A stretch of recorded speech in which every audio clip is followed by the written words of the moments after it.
Welcome to the Old Soul, New Soul Astrology Podcast. Robert Glasscock and Thomas Miller answering your questions about astrology.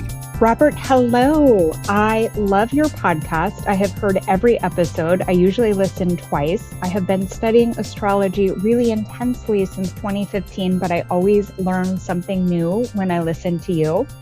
And one thing I've heard you say is that you can look at a birth chart and tell where someone might have a mole on their face. And two of the most famous people I can think of that have moles are Cindy Crawford and Tom Cruise, both of whom have a mole on the left side of their face. And I'm wondering from their birth information if you would be able to find that mole. Thank you. And Robert, just to let everybody know, we do have those charts cast and they will be linked in the notes, in the show notes. Well, first of all, the example that I use all the time is the one that got me into astrology to begin with, which was when I set my horoscope up and opened up the old A to Z delineator that said you have a mole marker, moon in Aries. Mole marker is a scar on your head or face. And with my moon in the third house and equal houses, it's the left cheek, which is where it is. Now, does everybody with the moon in Aries have a mole marker, a scar on their head or face? No, they don't. I don't know what percentage do, but I've found it's probably 80% or higher that do. But nonetheless, not everybody with that position does. There is not anything in astrology that applies 100% to anything. But certainly a mole marker, scar on the head or face is something that may be identified with the moon in Aries. The only reason it was important to me was because it was my first contact with astrology, and my horoscope was telling me something that was a physical fact that I couldn't argue with. It wasn't like you have a sunny disposition and all of this was, you have a mole marker, scar on the left side of your head or face. Well, I do, and it caught me up short. In truth, that's pretty darn trivial, a mole anywhere. Just having what it is valuable for is rectification, those kinds of physical details and physical facts.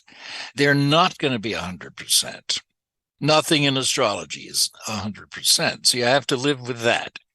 But you're estimating and analyzing probabilities. So I like to see things more than one way, and you can certainly have a mole marker scar on your face with something like an aspect from Saturn, for example, or something like an aspect from Mars to that ascendant.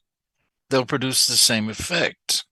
So it's a little, I made it sound too simplistic probably when I was relating my first acquaintance with astrology and this mole marker scar on the head or face.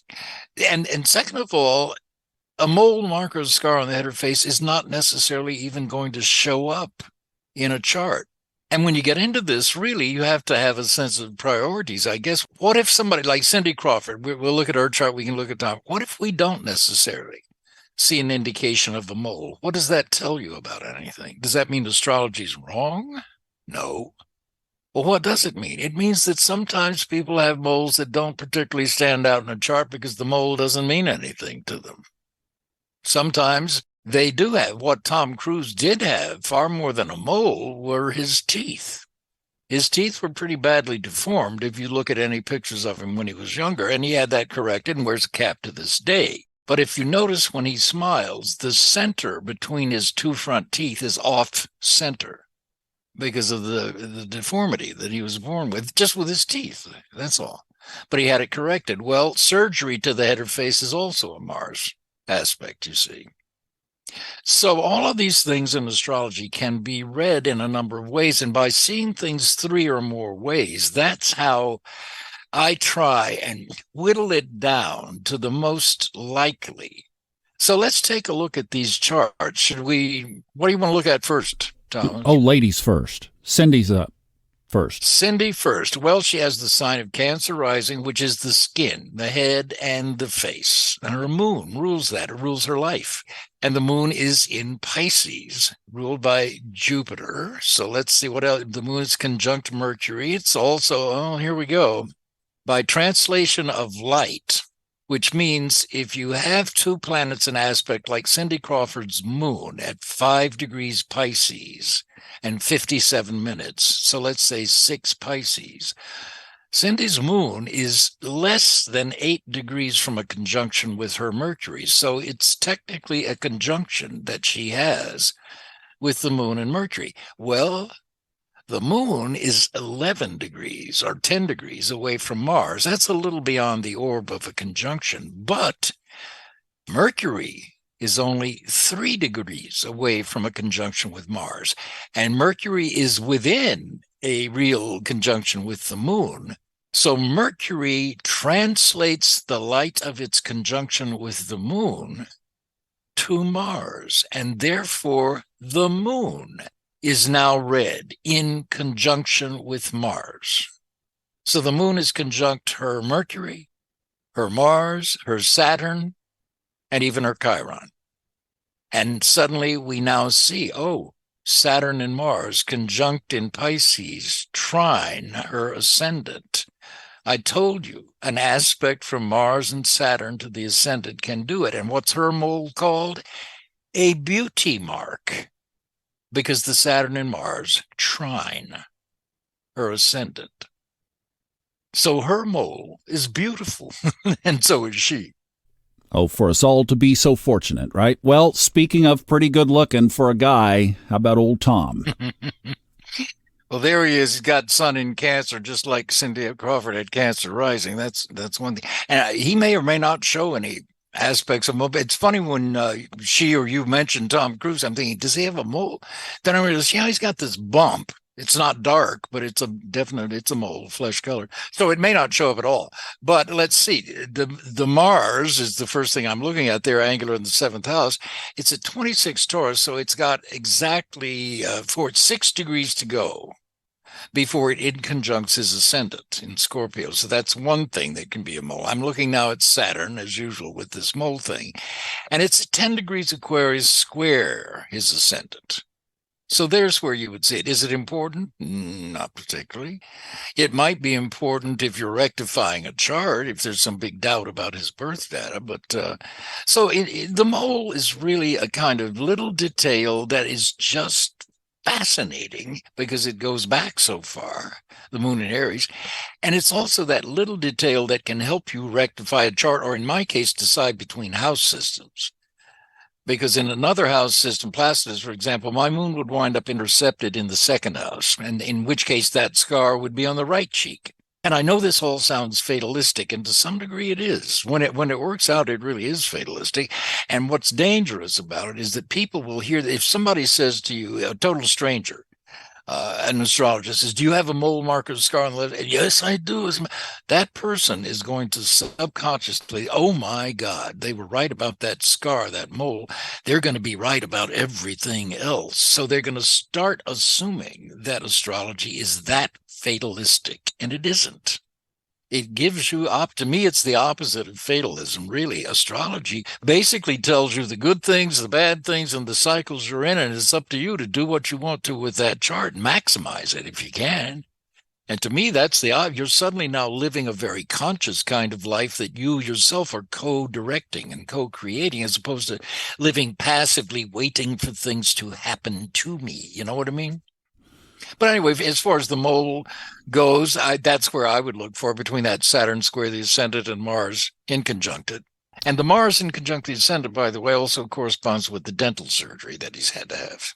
Surgery to the head or face, Scorpio on the ascendant, Neptune in Scorpio rising retrograde. I need to fix my appearance to make me more beautiful with that Neptune. So you begin then to see confirmation that, yeah, this is his chart. This all fits him. Got that loaded 10th house. And he has managed to hang on to stardom since he first showed up in his underwear in risky business as a kid. And he's, 60-something now?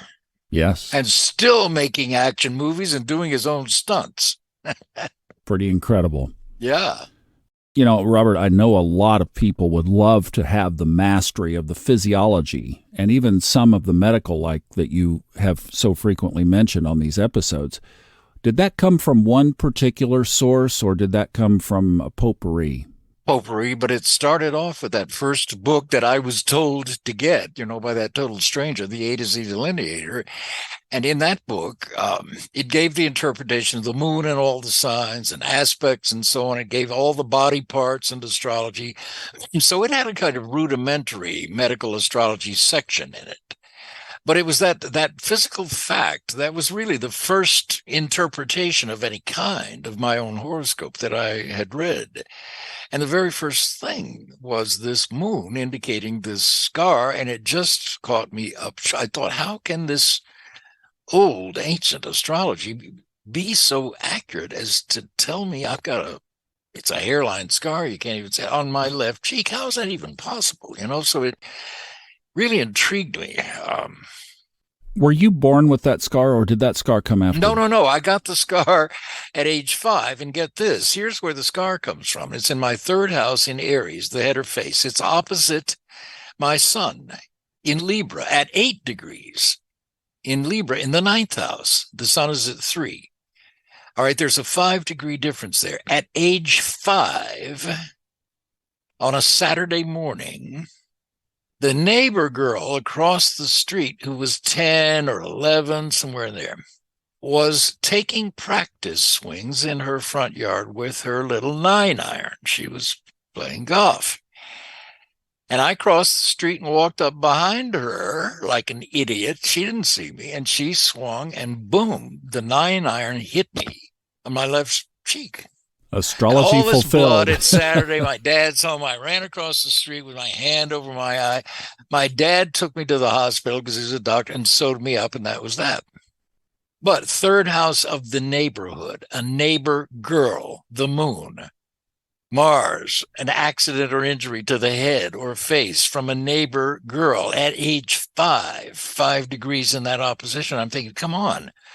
How much correspondence can astrology give me here? Wow. But then I went on. Every book I read after that had something to say about body parts and health and medical astrology. And then in about 70, 69, somewhere in there, I had met Linda Goodman in this bookshop that I've talked about before, and we became friends really for about 4 years now. I'm house set for her in Crypto, and some fan of hers had sent her some mimeographed copies, Thomas, of a doctor's medical lectures to a group of nurses in Chicago. His name was William Davidson.